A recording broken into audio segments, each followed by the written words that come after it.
All right, so welcome everyone back to the second episode. We're going to start us off with this because I was thinking about how, and I know we were joking about it not too long ago. Um, all the principal duties you have to go to, all the stuff that you do as an admin, that you have to all the things you have to go watch or be present for, whatever. Um, I'll let you explain that here in a second, but I just always find it kind of funny because I think that's the only time you get a chance to talk to me. You just call me on the car phone or through your car, I should say. Yeah. And then we chat because we don't always see car phones are like those 1990 bag phones. Yeah, like Seinfeld and stuff, man. Like you're rich. All right, so do you want to explain all this stuff you got to do as a principal? Or do I want to explain it? No, well, not all of it. I'll talk to you about it for sure. Like we could talk about it all day, all night. I mean, like as an administrator, you're responsible for like the campus as a whole, and then like it's always good to show like that you're there to, not just to support academically, but like extracurricular stuff too. So like if they're rolling out to go to like a UIL meet, or they're going to a band concert, or it's some sort of sporting event, something like that, you want to go. It always seems. I don't know how it is with other school districts in other parts of like the state or like the country. I mean, my only point of reference is here in Texas, but like with the district I work for now, like there's what's the farthest you've had to go? So far, about 2-hour drive. Is Seguin? Was that 2 hours? I rode to Leander up there around Austin. That's okay. For some playoff games. Okay, I would say the playoff, right? Because obviously not district. That's kind of fun. And you ever go south? South, we ended up going. Shoot, I know that we went there was a game we went to, and I ended up making a weekend out of it. We went camping down at Port Aransas because it was only like 30 minutes further to go to Port Aransas. So I took half day, dropped the camper in Port Aransas, came back for the game, and after the game was over, went back, and then we stayed the weekend down in Port Aransas. So, I mean, there are certain perks about it as far as nice getting to go do certain things. It's fun getting to go out and kind of see other things, but I mean, those are my catch up times. That's what I like to call this. Like I give you a call, talk. Cause I know I'm driving about an hour, so it's like, hey man, I got an hour. I'm listening to the radio and listening to somebody else talk, or I can call and actually have a conversation with somebody. Call my parents, my family, somebody. It's like I said, it's just funny to me when you'll call me and then like 2 minutes later, like I gotta go, I'm pulling in, or no, I get like when your wife calls, you're like, hey, I gotta answer this. But it's just kind of there's times when I'm just like, you called me, man. And then you're like, and you gotta go. I'm like, whatever. Duty calls, man. Well, I know duty. Camp Frontal was on like what I would say probably 23/6 instead of 24/7, 23/6, like most of the hours out of the day, except for Sundays. Now this, I don't see it happening as much here. It's very rare. But when I used to live in Illinois, because that's a smaller community, like where I lived at, yeah, I'd run into kids all the time, right? Like at stores, restaurants, whatever. And so I'd always be trying to avoid them. So it's kind of like, especially like if I was having like a beverage at a restaurant or something, like, and they walk in, I'd be like, I push the drink over to somebody else, like, nah, so they're seeing me here. All right. I would have to add to that though, man, like, because where I'm at right now and like where I'm situated geographically, today alone, going to 2 different locations for running errands for various things, groceries and just odds and ends around the house. Both locations ran into somebody, either a parent or your community is a little bit smaller. I mean, it's smaller, but it's definitely one of those things that like I'm very much like watching out. Can't do anything. A few years ago, I was still teaching 3rd grade. I had this one student. The very next year, he'd gone to 4th grade, and I went to a gas station and I was buying a 12-pack of beer. It was a Friday. And his mom was a cashier, and I felt kind of awkward. I walked up and I was like, man, I told her, I actually think that's what I said. I was like, man, it's kind of awkward. And she's like, why? And I was like, well, buying beer. And she's like, yeah, but you probably deserve it. Just like, she recognized the kid's probably him.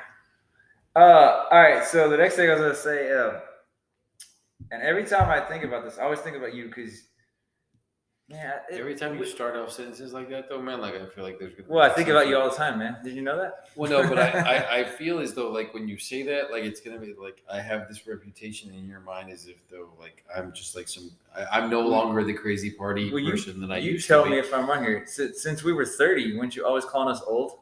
Yes, Yeah. okay. So then You we're would good with always this. throw that phrase out there, and I'd be like, "Dude, we're not old yet, right?"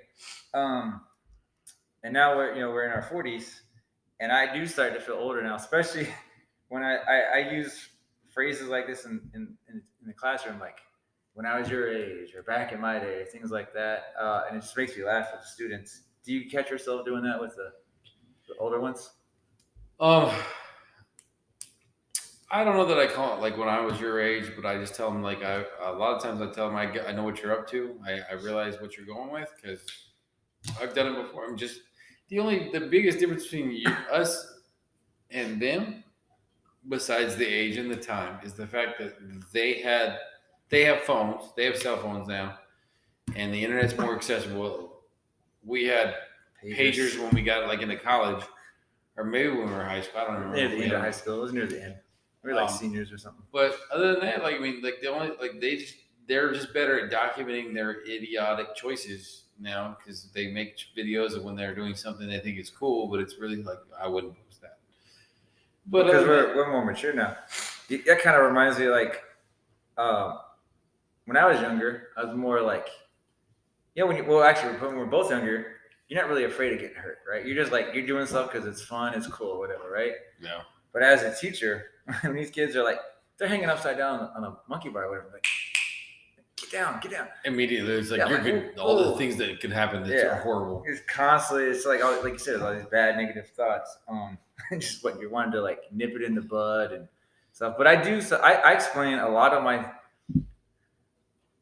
Tell me if it was the same for you, because I know we didn't go to the same school, so high school. True. A lot of times growing up, teachers just said, "Do this because I said so." Did you get a lot of that? Yeah. I will like not do that. I will explain everything. Hey, do not climb on that tree because I don't want you to fall and break your arm. Or whatever. I explain like so much, and I tell my kids like you're lucky because when I was in school they just said just don't do it. I'm trying to tell you why. You don't ever think though that you imparting that knowledge upon them bores them out to the point where they just stop choosing to do the action because they just want to hear you shut up. Because I feel like that's what a lot of them. There's whatever, fine. I'll just whatever I need to do to make you stop talking to me. They could say that. I mean, you can see it in their face. I guess they roll their eyes. Exactly right. It's just like okay, sounds good. Whatever. Like if you shut up, if you stop talking to me right now, I will stop doing what I'm doing. Just leave me alone. And you're like, okay, so we achieved the goal that I wanted, so I win. I'm success done. Cash it in. Yeah, we were talking. Also, I told you I've been kayaking a lot this summer. Yeah. And I'm gonna let you make fun of my legs here in a second. But before I do that, just for a second though, right? A couple seconds. Sure. You get your jokes in. You do what you gotta do. I sunburned my legs because I didn't wear my. I applied sunscreen, but didn't apply a second coat and just straight down the sun in the South Texas sun for like 2.5 hours from 12:33. It's not smart. And dude, that stuff was so painful the next day. But I have next time I go again, I have these Speedo pants, and just so we're clarified, they're not like the briefs, not like those. You're not European banana hammock guy. Yeah, it's like they go all the way to the legs, and if I'd have had that, I would have been fine. So go ahead and tell everyone what you were saying about my legs. It's for those listeners out there, like his legs. Besides the Joe Biden, my hair is glistening in the sun, and kids would touch my leg thing, weird story that Joe Biden tells. His legs are peeling in like a way I've never seen. Like it's like ultraviolet burn color. Like I've never seen this. It's unique. So earlier, what'd you call him? It looks like I have what? You look like you have like some sort of weird cancer peeling thing. It's. I feel like you're dying right now in front of me. Dude, it was so painful the very next day. Like, just to stand up, I wanted to cry and throw up. Like, it was just so... Which I would tell you that you're not aging the way you should because being the fact that I shaved my head now, after I made the first mistake, and maybe this is the first time we've had it happen like that, so we'll give you benefit of the doubt on this one, but maybe you have a chance to learn now as you move forward. The first time I ever got a sunburn after I started shaving my head because I didn't think about it, it gummed up my razor so bad with all the peelings I couldn't shave right. The razor didn't work on my head. So you get like a new razor? Or? I had to like switch out the razors like 3 times just because it just would shave off, and it didn't hurt. It just shaved off all the peelings. And so now I'm very like hyper vigilant aware. Like people are like, what's wrong with you? Why are you putting the hat? I'm like, dude, I'm not getting a sunburn on my dome anymore. Like I put on the hat. I'm the only thing that's missing for me, like a sunny day at the beach, is the zinc oxide. Is that what it's called? The white stuff that dorks put on their nose. Yeah. That's the only thing that's missing for me on like a beach. Well, I was mad at myself because as much as I've been outside all summer, the first sunburn I got, because like, dude, I had long sleeve shirts, I had a hat on, right? So nothing was exposed except my knees and all the way to the ankles. The top part. I mean, which you don't think about really. Nah, because that's only the second time in my life I've ever sunburned my legs, and I can tell you, it's not fun. So just remember that. You also reminded me difference between like men and women. So I have this counselor. Well, he's at a different school now, but he was at my school, a counselor friend. Mm-hmm. And the minute I knew we were friends is when he walked with me one day, and he's like, "You look like you shop at the boys section at Target," and I just got laughed at him. I was like, "Oh, so we're cool now. We can crack on each other." That's when I was like, "We're friends." And so we would just go and like kind of just say jokes and stuff like that. So, but you know, you and I have been friends for, again, we were talking about before, like a long, long time. So we bust each other all the time. Yeah. All the time. I'm part of like, so a lot of the teachers I work with, we have like, well, now we have a text string, and then we have something called GroupMe. So like there's some people on one messaging system and some on the other. And sometimes like it depends what's going on. Someone may message out like information that we need. Someone might ask a question. Someone may need a vent. Sometimes we just joke around. And I've had teachers tell me like, I'll respond to whatever's going on, right? And I may say a joke, and then they'll be in class and they'll look at their phone when they get a chance and then just start busting out laughing. I don't even know what I said, but I told them, here's one joke, and actually this was a joke. I tried to play it off as a kid said this, right? So we were doing measurement last year, and the question on this assignment was, how high is the desk, right? Like that's how it was worked. How high is the desk? And for some reason, Bob Marley popped in my head, right? And so I messaged the teachers and I was like, hey, the question says, how high is the desk? And I said, and then kids said, higher than Bob Marley. Do I give him 100? Because I was just messing around. And they were like, yes, because that kid is awesome. But I clearly made that up. I would say, like, honestly, you know, in the grand scope of like TEA and like application of real world life, though, that's a good thing. Like, if a kid was to give you that, I would say that's applying real world knowledge. Like, with the kid, you know, encompassing everything. Would a kid nowadays in 2022 even know who Bob Marley was? We did this like Snoop Dogg or. I don't even know. That's a good question. I don't know if they would know Bob Marley. They probably have a different reference. There's probably a lot of like marijuana references for kids nowadays that probably don't include Bob Marley. Do you remember in high school when we say how like it's so cold outside, and what would you say? How cold is it? Yeah, like, and we used to do that like slowly because I would try and set you up as the Johnny Carson thing. Yeah. Man, I'm so hungry. How hungry are you? And you always expected that. I'm so hungry I could do whatever. And then I don't know. Like there's a lot of. I mean, there's so much though.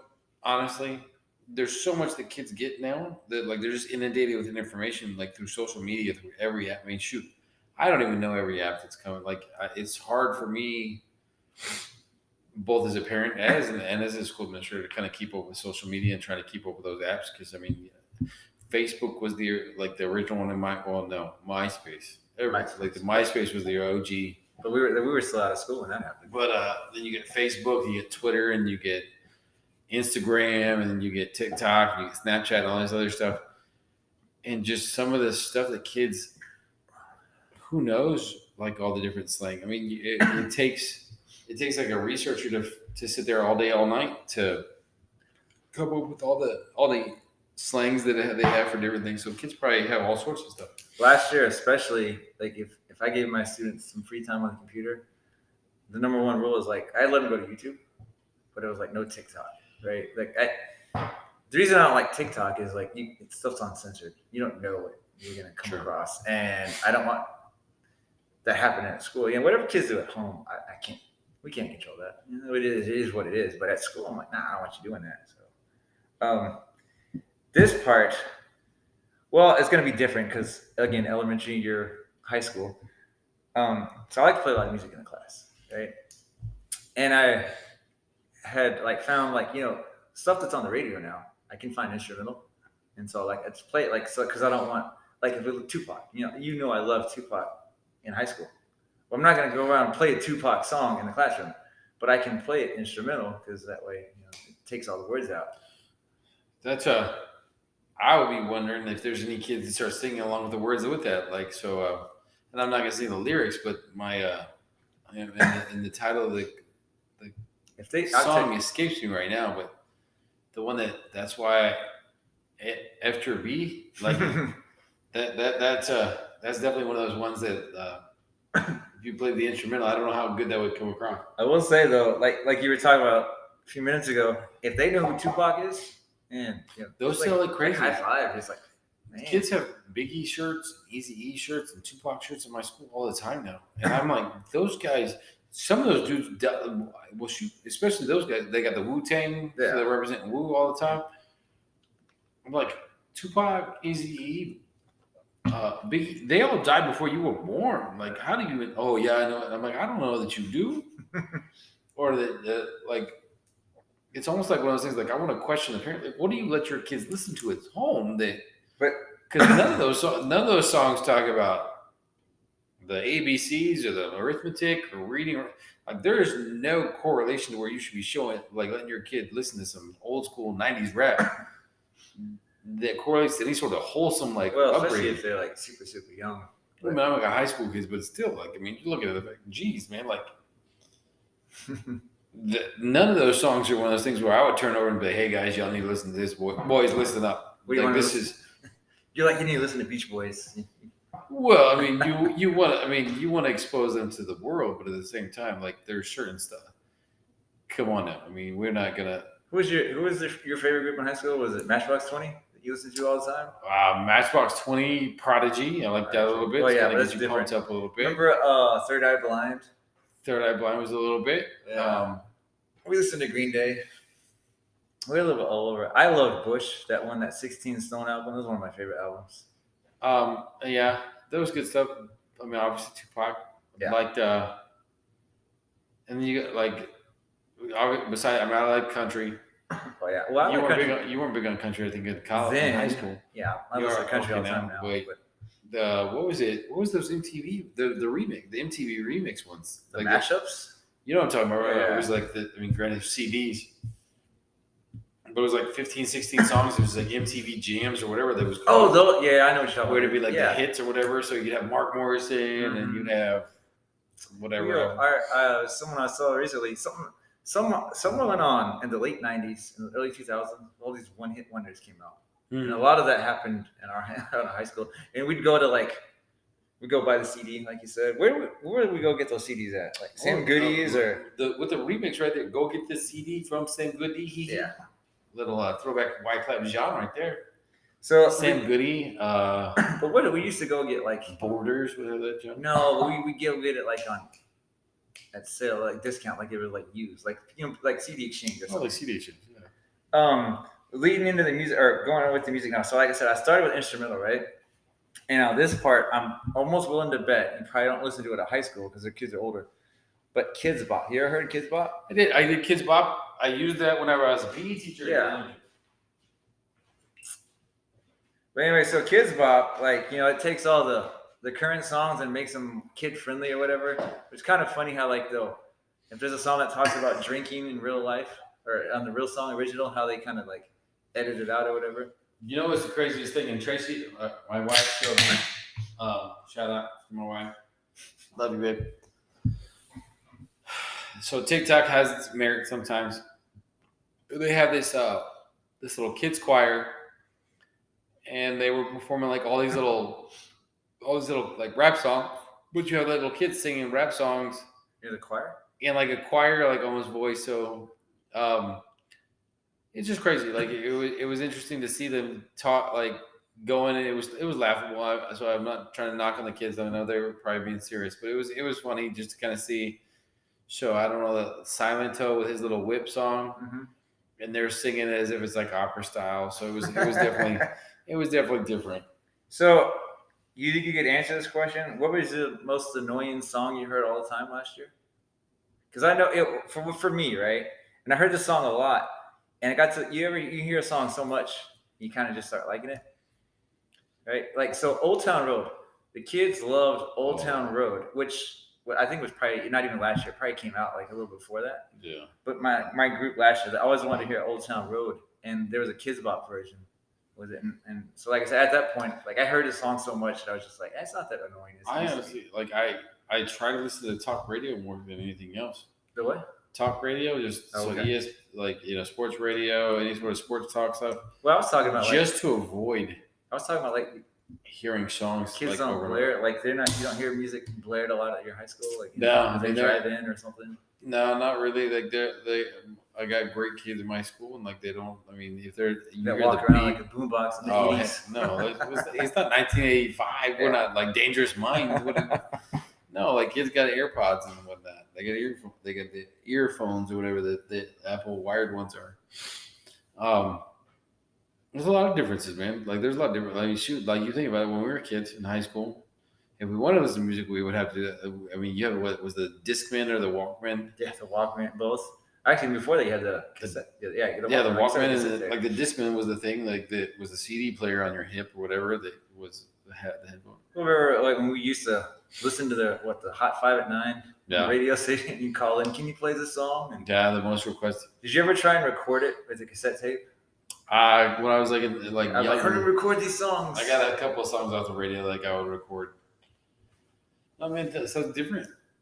Like things are different. Like expectations are different. Like you think about all the expectations that are on you as a teacher that I guarantee you were not on as a teacher when we were in high school, or elementary or middle school.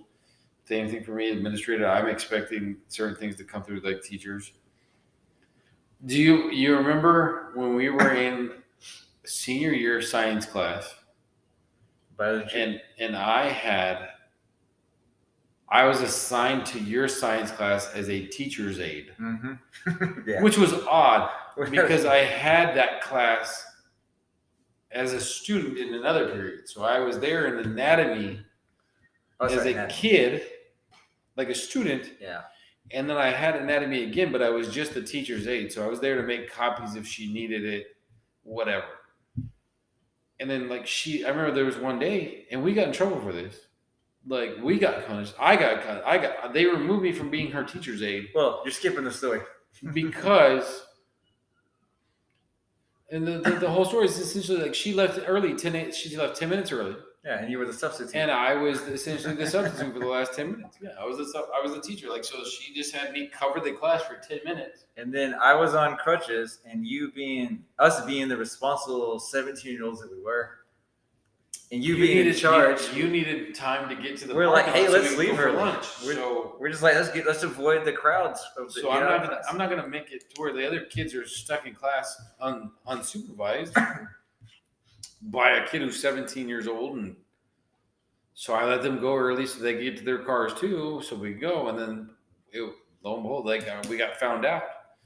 And amazingly, we were the only ones that got found out for it. And you fast forward 20, 25 years later as a teacher and as an administrator, if my teacher was like, hey, I left the kid in charge for the last 10 minutes of class, I don't know what kind of legal ramifications I would have to do as far as write-ups. Like, it was insane. Probably have to do one of those double takes like on the TV, like, what? Yeah. You did what? And like, then I remember the teacher asking me vividly, hey, I got to go to an appointment. You can want, sure, sounds good.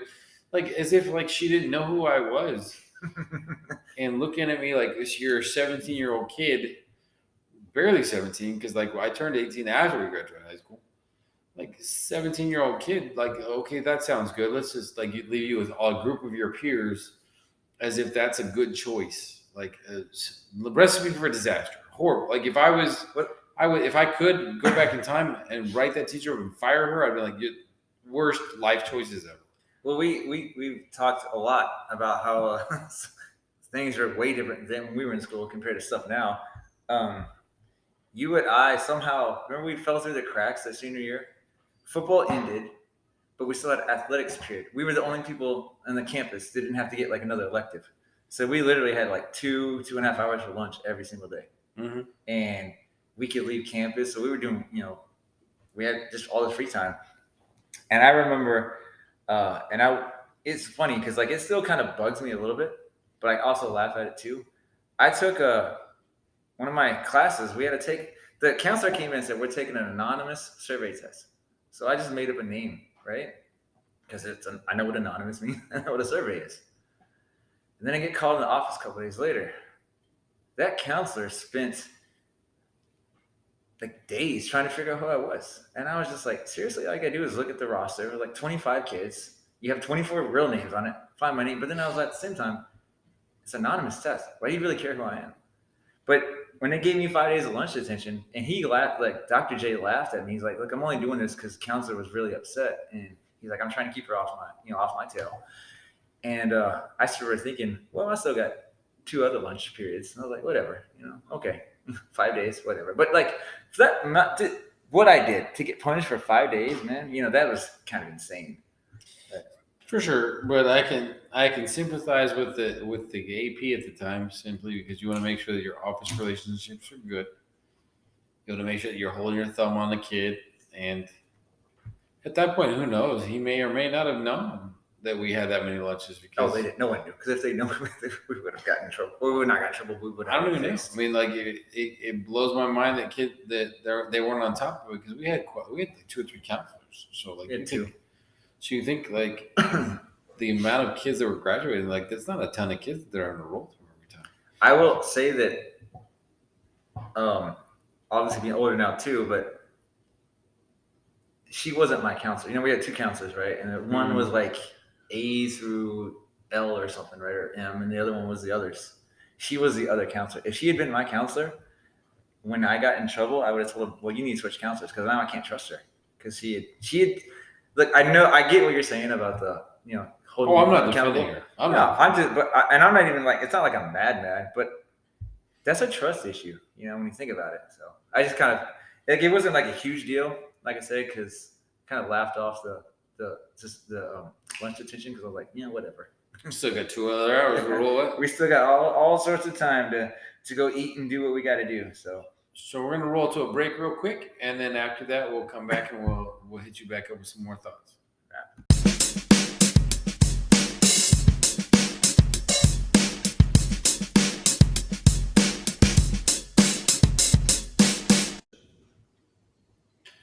All right, guys, we're back from break. So I want to start off with like a little bit of a public service announcement, a little bit of PSA going on right here. So I just want to let you guys know. So, working in education for a couple of years, a couple of different districts, been there for a bit, right? And after school pickup, I don't know where the fad came from, and I honestly don't know because maybe I just didn't pay attention when I was in school. But we're looking at the fact that like I'm seeing a lot of cars stack up early on. Like so, school's letting out 3:15, 3:30, and I see cars at like 1 o'clock. 1 o'clock, 1:30, they're lining up. They're getting ready to go get their kids. And I get, especially elementary, you want to make sure your kids are getting out. They're getting where they're supposed to go. You want to take care of your kids, and I'm not going to fault you for that. But at 1 o'clock, 1:30 is a little excessive. They're not getting out for 2 more hours, 3 more hours. It'll be okay. I even went as far as one time and asked the parent, why is it you're lining up this early? Like, is everything okay? And the explanation I've gotten for a couple of them is that, hey, man, like I just want to make sure I don't like waiting in the line to get out to get my kid. So like just want to let you know, newsflash, if you just show up about 5-10 minutes after the bell rings, that line's gone. You don't have to wait for 3 hours. I'm just wanting to let you know. So that way, just want to put that out for everybody to kind of get that, okay? It's just craziness. Just want to let you know. Remember, follow it up with our G.I. Joe announcements when we were kids. Oh yeah, and Knowing is half the battle. Was that what it was? Right? Now I know, and knowing is half the battle. There we go. All right, and thank you for that. I wanted to also end with jokes since back to school for me is Monday and you've already started. I like starting with jokes anyway. I will say because my kids are younger, it's a lot easier to get corny jokes in there. All right. Because when you get older kids, it's a little bit different. I feel you. Let's fire off. So I got three corny jokes, but two here and then one I told about like a math teacher. So if I ask you a question, I need you can try and answer these, right? Yeah, let's roll with it. All right. What has given Mr. Bubbles nightmares since elementary school? Mr. Bubbles. Bubbles, like in Bubbles. Okay, so like the cleaning guy. Nightmares. So I'd say, shoot, I don't know. Mr. Clean taking over his squad. I don't even know. What has given Mr. Bubbles nightmares since elementary school are pop quizzes? Oh, okay, I get you. All right, you might get this one. That don't even make sense though. Mr. Bubbles, and the Mr. Bubbles, the brush. That's why I said bubbles, like yeah. No, I get. I play on words, but I'm just saying. I think whoever wrote that one, the Mr. Bubbles is I think he's the brush himself. Nobody's popping the brush. You just can't admit you're wrong. I just want to say. I just want to point out the fault in that joke. What kind of school would you go to if you're an ice cream man? What kind of school do you go to if you're an ice cream man? What kind of school do I go to if I'm an ice cream man? Would be the school of hard rocky roads. I think it'd be answer if you're like rock musician. That'd be a good one. Yeah. What kind of school do you go to if you're an ice cream man? You go to Sunday school. Okay. Sunday with the bananas. Yeah, with the bananas. We should have split that joke in half and just let it roll. All right. You said three. We'll give you three. I got one more, and then I'm gonna end with our philosophy. Okay. Because we both talking how we love that show. All right. So I had a math teacher, or she was a math specialist last year. She retired, and so I put this. Yeah, that's annoying me too, isn't it? Anyway, I put this joke on her retirement slide. Right. There's three types of people in the world: those who can count, and those who can't. And I swear, like, it's not a ha-ha funny joke, but it's a thinking joke if you think about it. Because it always takes everyone I tell it to, it always takes them a couple seconds. Like, it waits for you. You have to wait for the punchline to sit there and really think about what you said. And then you're like, oh, I get it. You can't count. All right. As I look this back up, what were you saying about how much did you enjoy Modern Family? Modern Family is probably one granted, it's not a high school movie like we were talking about in episode 1. Modern Family is probably one of my top 3 favorite TV sitcoms of all time. Just the jokes, the humor, the way they would tie things in, like just. I was sad when that show was gone. Like I was heartbroken as much as I can be for like a 40-something-year-old person, because I think it ended like 2 or 3 years ago when I was 40, 39, I don't know, in the late 30s for sure. Phil Dunphy. Granted, I really like, I think it's Ty Burrell, I think is the actor. He's a top TV dad, isn't he? Just bet like he portrayed that character just amazing. He did I don't even know, like, love that character, love that show. Everybody in that show was awesome. It was just a funny show. Probably one of the funniest shows I've ever seen. For sure. Trying to find that Orange's joke. I can't see it now. Remember his Orange's joke? Or his lemonade joke, I mean? When he's lemonade joke. Yeah. Like the life gives you lemons. And so our life gives you lemonade and you make lemons. I don't even know what the joke was, but I just remember every one of his jokes was just goofy. I remember him talking about when he was like the first couple episodes when he talks about he's the cool dad, he's the hip dad, and he's down with the lingo, and he's LOL, laugh out loud, WTF, which we all know is not what the F. And he says it's why the face. He busts out with a High School Musical dance in his old school Letterman jacket. He's definitely, like, kudos to that guy. He did a great job of portraying that guy as a goofy dad. All right, so actually, it's hard for me to choose just one, so I'm going to read 2. Sure. All right, so this is always one of my funniest ones too, and it's another one of those. A lot of the jokes I like are jokes that, like you said, maybe people are waiting for a punchline Yeah. and doesn't register right away. I call them thinking jokes. Like you had to kind of think about it. But I love this one. Success is 1% inspiration, 98% perspiration, and 2% attention to detail. And I think it's funny because if you do the math, obviously it's not 100%. 101%. And you're like, how's that even possible? And then we were talking about this earlier. It's still kind of funny. So we'll end on this, right? Always look people in the eyes, even if they're blind. Just say, "I'm looking you right in the eye." There's some philosophies like Philadelphia. Like that character is just amazing. So I definitely want to say until next time, guys. Here on the Happy Hour podcast. Now that we have a name, Now that we actually decided on a name, we Yeah. decided like episode 2, we're rolling with Happy Hour podcast or some derivative of that. So we'll roll with that. But until next time, we say we'll see you later. all right, take it easy.